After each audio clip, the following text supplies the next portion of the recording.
Olá, meu querido amigo, querida amiga, seja bem-vinda, seja bem-vindo mais uma vez ao estudo da Palavra do nosso bom Deus. É uma grande honra quando chega esta hora em que você nos honra com a sua audiência. Hoje vamos dar continuidade ao estudo que já começamos na semana passada, o estudo sobre a origem do mar. Um tema preocupante, um tema em que todos nós estamos atentos, pois todos nós queremos saber por que de tudo isso que está a acontecer conosco. Nós queremos saber onde isso começou, quando isso vai terminar, e por isso que nós queremos ouvir da boca do próprio Deus, através da sua palavra, o que Ele tem a nos dizer acerca do que está acontecendo conosco. Quando você souber todo o plano de Deus que existe na sua vida, querido, você vai levantar as mãos e vai dizer: obrigado, Jesus, obrigado, Deus, o Senhor é realmente bom, e realmente Ele é, queridos. É o que você vai descobrir no estudo de hoje, querido. Você vai perceber que Deus é bom para nós, Ele sempre nos amou e nunca vai deixar de nos amar, desde que nós também queiramos corresponder ao seu amor. Inclusive, nós vimos na lição passada que Deus tinha feito tudo perfeito. Deus havia feito o anjo que se rebelou perfeito e até havia lhe dado a melhor posição lá no céu. Ele era um anjo querubim, cobridor, um anjo da guarda e dominava todas as nações. Porém, um dia ele achou que isso era pouco. Ele achou que isso era pouco. Na verdade, ele é que devia sentar no trono de Deus, e ele organizou um grande exército de anjos para se rebelarem contra Deus. Ele mentiu para os anjos para que eles todos ficassem do lado dele, e começaram a criar uma guerra no céu. Por causa da guerra que houve no céu, não tinham como continuar a conviver com Deus, não tinha como estragar o lugar de paz em que Deus vive. Deus teve que expulsar a eles do céu. Ao expulsar a eles dos céus, eles vieram parar na terra.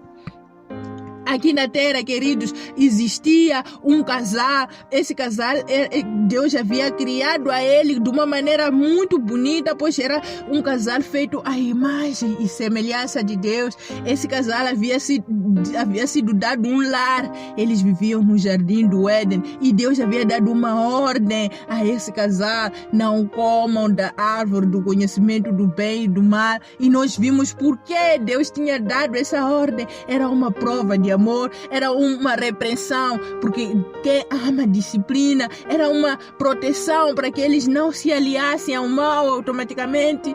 E a única forma de eles se aliarem ao mal era simplesmente se eles comessem aquela fruta. Aquela árvore era um símbolo de proteção para que os nossos primeiros pais tivessem vivido eternamente felizes. Nós não estaríamos nessa situação em que nós estamos, mas infelizmente, queridos irmãos, nossos pais foram enganados por esse anjo rebelde também e comeram da fruta.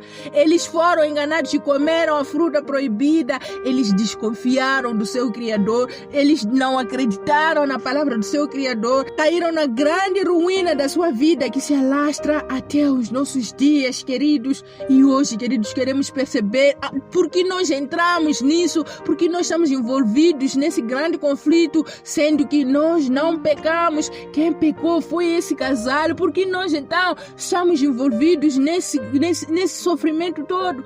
Você vai perceber tudo isso no estudo de hoje. Vamos agora orar, queridos, para corrigirmos a lição de hoje, queridos.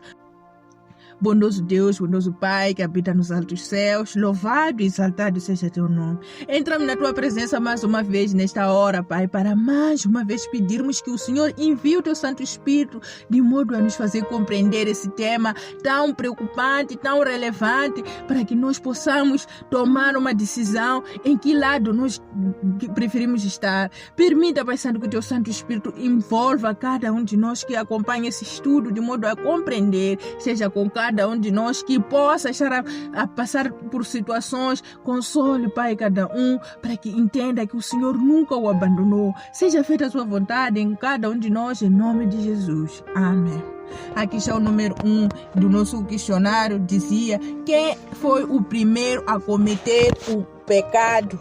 Quem foi o primeiro a cometer o pecado? E nós isso já sabemos, claro, foi Satanás. Foi Satanás o primeiro a cometer o pecado. E nós encontramos isso em 1 João 3, versículo 8. Foi esse ser que foi o primeiro a cometer o pecado, queridos irmãos, e é por isso que nós estamos nessas situações em que nós estamos. Ele era um querubim. Era um querubim que vivia ao lado de Deus, mas um dia ele se rebelou contra o governo de Deus e deu no que deu. Mas ele cometeu o pecado. Por quê? O que é pecado? 1 João 3:4 nos clarifica o que é o pecado. Todo aquele que pratica o pecado também transgride a lei, porque o pecado é a transgressão da lei. Ele transgrediu uma lei. Ele transgrediu a lei. Por isso que ele cometeu esse pecado. Mas que lei é essa? Que lei é essa que ele transgrediu? Significa que o céu também tem uma lei. É isso que você vai perceber agora, queridos. Em Salmos 111, 7-8, diz que os mandamentos do Senhor permanecem firmes para todo sempre e são feitos em fidelidade e retidão. Os mandamentos do Senhor permanecem firmes para todo sempre. Isso mostra claramente que Deus tem uma lei que é eterna, uma lei que governa o universo eternamente. E essa lei foi esse anjo querubim transgrediu. A Bíblia diz que ele é a pessoa que peca desde o princípio, é a pessoa que é homicida desde o princípio, é a pessoa que é mentirosa desde o princípio. É o primeiro ser que pecou. É esse o primeiro ser que pecou. Agora, o que o pecado causa, queridos? Isaías 59:2. Mas as vossas iniquidades fazem separação entre vós e o vosso Deus, e os vossos pecados encobrem o seu rosto de vós. O pecado, queridos, causa separação entre Deus e o homem. Não só entre Deus e o homem, causou separação entre Deus e Satanás. Não há como conviver com Deus enquanto você continua a pecar. O desejo de Deus é convidar você a vir ter com Ele, para que Ele possa te ajudar a parar de pecar. Adão e Eva, queridos, separaram-se de Deus e nós estamos nas situações em que nós estamos porque eles caíram na tentação e cometeram o pecado da desobediência. Eles, portanto, separaram-se de Deus por terem acreditado no tentador e desconfiarem da palavra de Deus. Como resultado, queridos, sofreram terríveis consequências e a partir de então o pecado trouxe consigo todas essas tragédias que hoje vivenciamos, queridos. O pecado causa separação entre Deus e o homem. O pecado causa separação entre as suas criaturas. Porém, queridos, você vai perceber que mesmo que o pecado cause separação entre Deus e as suas criaturas, Deus não desiste das suas criaturas, queridos. Nós vamos perceber agora na questão número 4 o que aconteceu depois que Adão e Eva pecou. Gênesis 3, 7-8, você vai perceber algo impressionante. Você vai perceber algo impressionante que tem a ver com o pecado que o casal cometeu. Quando eles pecaram, queridos, abriram-se então os seus olhos e perceberam que estavam nus, cozeram folhas de figueira e fizeram cintas para si. Quando ouviram a voz do Senhor Deus que andava no jardim pela viração do dia, esconderam-se da presença de Deus. Esconderam-se da presença de Deus, o homem e a sua mulher, por entre as árvores do jardim. O que você está a perceber aí, querido? Eles tiveram vergonha e medo de Deus, fugiram dele se escondendo. O pecado, queridos, causa vergonha e medo. A tendência quando nós pecamos é fugir da presença de Deus, mas Ele, queridos, Ele nos procura. Ele nos procura, apesar de nós fugirmos dele. Ele não tem como conviver com o pecado, mas Ele nos procura para nos resgatar do pecado. Foi isso que fez com Adão e Eva. Adão e Eva procuraram se vestir com folhas de figueiras. O que folhas de figueiras iam fazer com eles, queridos? Quanto tempo eles iam conseguir viver com folhas de figueiras? Mais que isso, eles se esconderam. Eles se esconderam do autor da vida. Não é possível você ter vida sem o autor da vida. E é por isso ele sabe disso e por isso nos procura, porque sem ele nós não temos vida. Não foi diferente com os nossos pais. Ele procurou por eles, mas eles fugiam dele. Fugiam dele, queridos. E nós aqui vamos perceber que o pecado que eles cometeram transmitiu-se para todos nós. Todos nós, queridos, nos tornamos pecadores por causa dos nossos primeiros pais e por isso as nossas ações têm a mesma tendência que os nossos pais. Nós também temos a tendência de fugir de Deus, temos a tendência de nos escondermos de Deus, porém Ele está a nos procurar. Você aceita ser encontrado por Ele? Você aceita ser achado por Deus?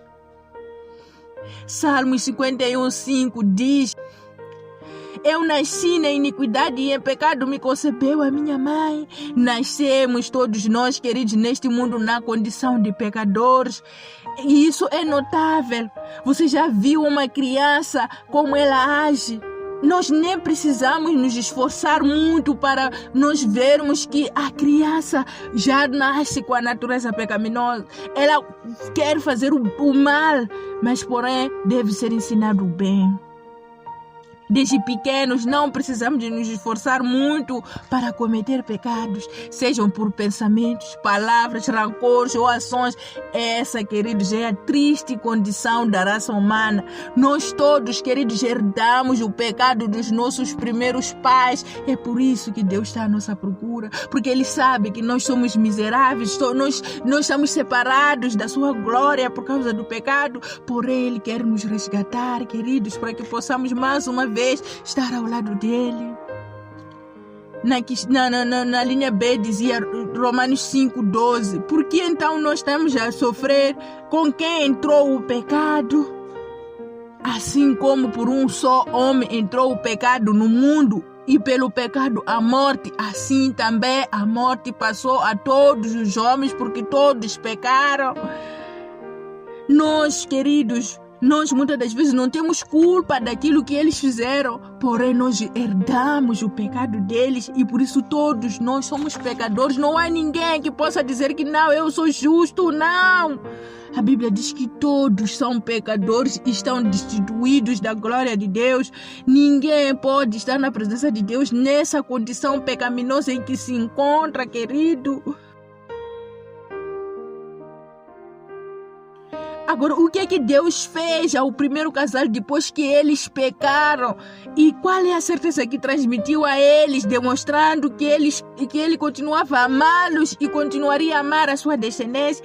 Como você percebeu, querido, nós somos pecadores, somos maus, estamos destituídos da glória de Deus. O que é que Deus fez para nos mostrar que não, nós ainda podemos voltar a viver com Ele?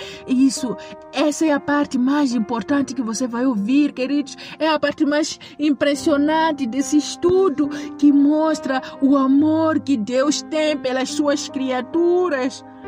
Em Gênesis 3:21, você tem a afirmação de que Deus vestiu ao casal com peles de animais. Você lembra que eles tinham se vestido com folhas de figueiras?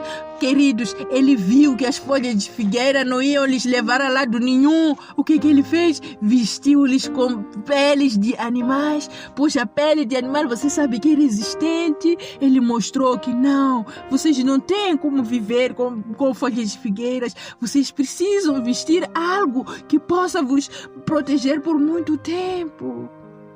Mas que isso, queridos, em Gênesis 3:15, nós encontramos que ele transmitiu-lhes a certeza de que haveria inimizade entre a serpente e a mulher, a descendência da mulher e o descendente dela. O descendente da mulher esmagaria a cabeça da serpente para sempre. Mas que isso, querido, João 3,16 diz que enviaria o seu filho para que morresse e ressuscitasse, e todo aquele que cresce seria salvo, e quem não cresce seria condenado. Queridos, uma coisa deve ficar claro aqui: aquela pele de animal que vestiu aquele casal, queridos, era o Cordeiro de Deus que tira o pecado do mundo. Era o próprio Jesus que morreu no lugar deles para que eles não morressem. Vocês lembram que a ordem dizia: no dia em que vocês comerem, certamente morrerão. Deus permitiu que eles não tivessem morte imediata, matando o Cordeiro no lugar deles. E com base na morte daquele Cordeiro, os seus pecados transferiram-se para aquele animal e o animal morreu. Queridos, Adão e Eva estão salvos, assim como nós estamos, queridos. Eles também estão salvos. Um dia vamos ver a eles, queridos. E aqui nós encontramos em Gênesis 3:15 que esta é uma profecia que Deus estava a dar a eles. Ele estava a transmitir a certeza de que a cabeça da serpente seria esmagada e a serpente feriria apenas o calcanhar. Esta, queridos, é uma profecia que aponta para o nascimento e morte de Cristo, visto que a serpente é a figura de Satanás. A sentença que está sendo dita aí é direcionada ao próprio Satanás. Jesus é o descendente da mulher que esmagaria a cabeça da serpente.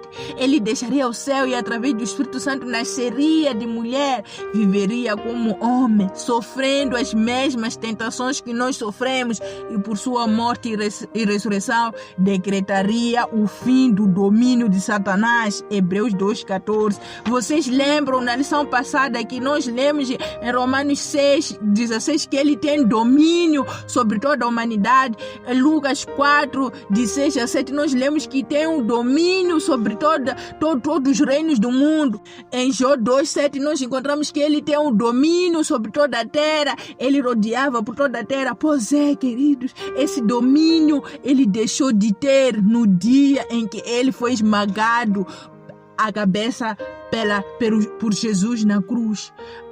A morte de Jesus na cruz do Calvário deu fim ao domínio de Satanás a este mundo.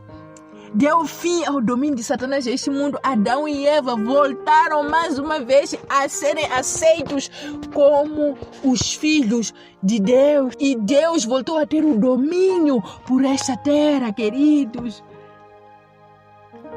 Deus é que domina mais uma vez essa terra. O príncipe deste mundo foi expulso. O próprio Jesus, quando estava aqui na terra, disse: já chegou a hora e o príncipe deste mundo será expulso.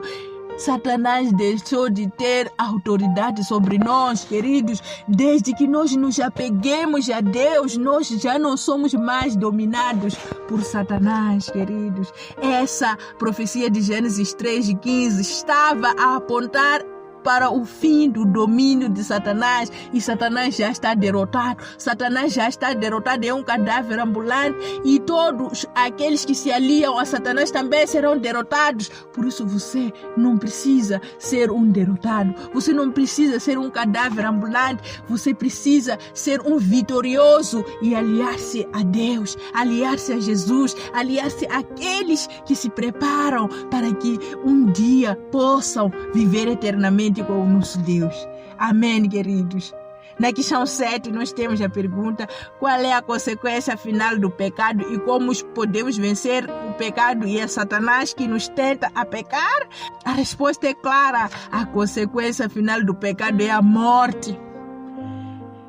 A consequência final do pecado é a morte, mas o dom gratuito de Deus é a vida eterna em Cristo Jesus, nosso Senhor.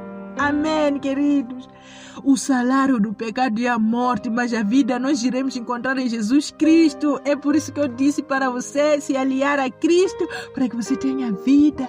Satanás está derrotado para morrer, porque ele pecou. O salário dele já está garantido, é a morte, mas ele não quer morrer sozinho. Ele tenta puxar a todos nós para estarmos do lado dele, pecando dia após dia, para que possamos receber a mesma sentença de morte. Mas nós não queremos, em nome de Jesus. Nós não queremos morrer e por isso nós vamos estar do lado de Cristo. A Bíblia diz que todos nós já nascemos pecadores, queridos. Ora, queridos, se nascemos pecadores, então o nosso fim é a morte, né?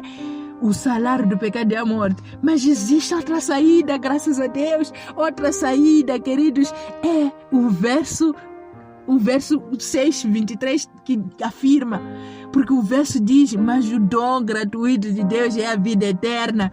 Isso significa aqueles que negarem de abandonar o pecado aliando-se a Cristo, eles têm o salário deles, que é a morte. Mas aqueles que dizerem não, nós preferimos estar do lado de Jesus, o dom deles é a vida eterna. Nós voltaremos para o nosso lar, queridos. O nosso lar é edênico. Nós vamos voltar e vamos viver para sempre feliz, desde que nós nos aliemos ao nosso Jesus, queridos. Desde que nos aliemos ao nosso Jesus. Uma coisa deve ficar claro aqui, queridos: a morte eterna é o salário do pecado. Isso mostra a gravidade de nos separarmos de Deus, que é a fonte da vida. O pecado, queridos, é algo muito sério e tremendamente ofensivo a Deus. Por isso, deve ser abandonado imediatamente. Você não tem força para fazer isso, claro, mas a Bíblia diz que Deus dá o querer e o realizar. Se você não tem essa força de abandonar o pecado, peça a Deus que Ele vai te dar o querer e o realizar, e você vai estar mais uma vez nas mãos de Cristo.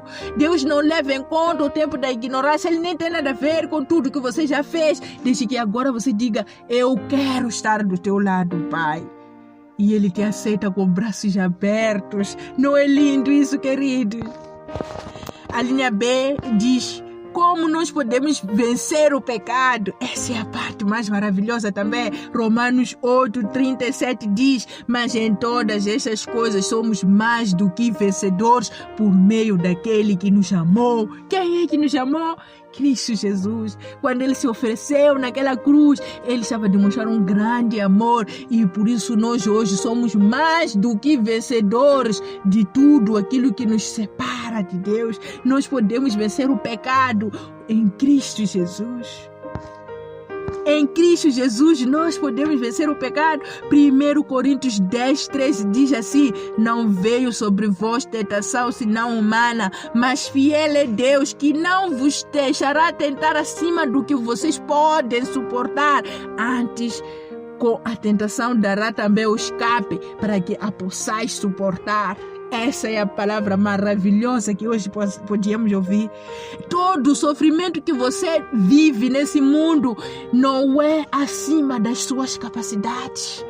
Não é acima das suas capacidades. E se você sente que isso está demais, peça a Deus que Ele vai te livrar. Se você não estiver com Deus, é claro que será vencida. Mas você que está do lado de Deus, toda a tentação que vem diante de ti nunca vai ser acima daquilo que você possa suportar. E por isso, toda vez que você estiver em tentação, peça ajuda a Deus, que Ele vai te livrar dessa tentação, assim como de qualquer sofrimento que nós enfrentamos nesse mundo. Não é lindo saber, conhecer o que a palavra de Deus está a dizer?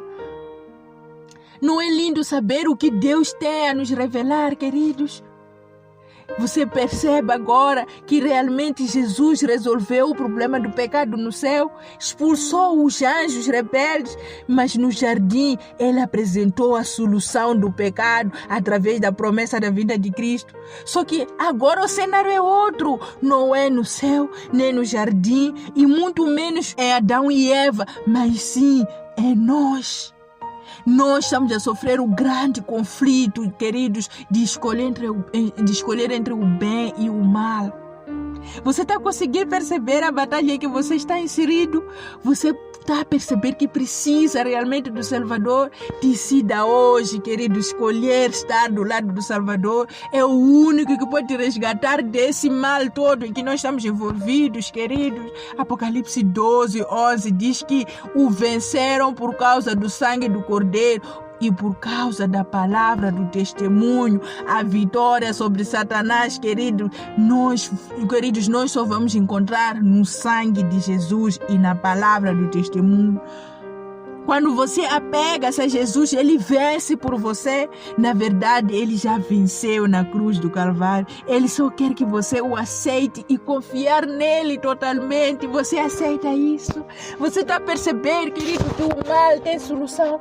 Você está a perceber que esse sofrimento todo que nós estamos a viver tem solução desde que você se apegue a Cristo? Você não gostaria de entregar a tua vida completamente ao teu Criador? Você não gostaria de confiar em Deus e deixar Satanás? Você não gostaria de lançar fora todas as dúvidas que você tinha acerca de Deus e ter a certeza de que Deus é amor?